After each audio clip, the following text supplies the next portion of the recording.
Dear students, today we see about the experiment of calculate the area and volume for a given 2D and 3D shapes. So aim of the experiment to calculate a various area and volume for given solid shapes and hollow shapes. Next, supply. So here the cylinder, so 3D object and cuboid and cube, sphere, and then hexagonal prism and the triangular prism. So these shapes we going to calculate a volume and area of the given shapes. For this experiment, first we going to take a cylinder and to measure the diameter and height of the cylinder. Start பண்ணலாமா? Okay. So this is the cylinder shape. For this cylinder shape we going to measure the diameter and then height. So by using the inch tape we going to measure the diameter of the given shape. So cylinder. So for this shape we measured for the diameter and then to measure a height of the cylinder.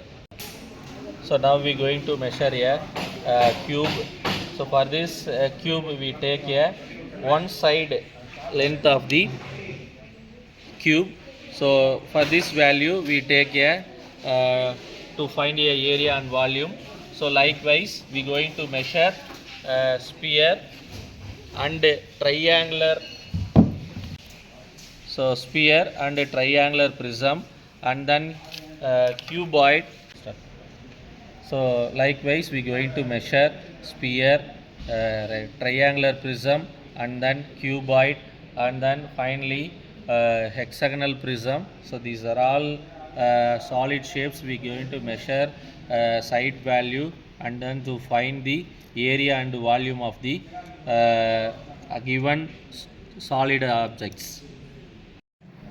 So finally we taken the reading values for a given shapes. So cylinder, the diameter is 240 mm and height is 460 mm and then cube is area side one side length is 350 mm and sphere diameter is 600 mm, radius is 300 mm and then cone height is 460 mm and radius is 140 mm and then triangular prism, breadth of the triangular prism is 320 mm, height is 330 mm and then side value is 360 mm and length is 460 mm and then cuboid length is 610 mm and breadth is 310 mm and height is 130 mm and a hexagonal prism area is 150, one side value is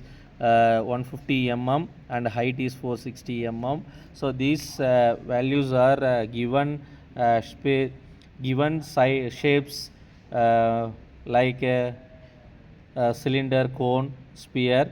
So these values converted into these values are taken in for mm millimeter. So these values finally we find the area and volume of the given shapes and hollow shapes.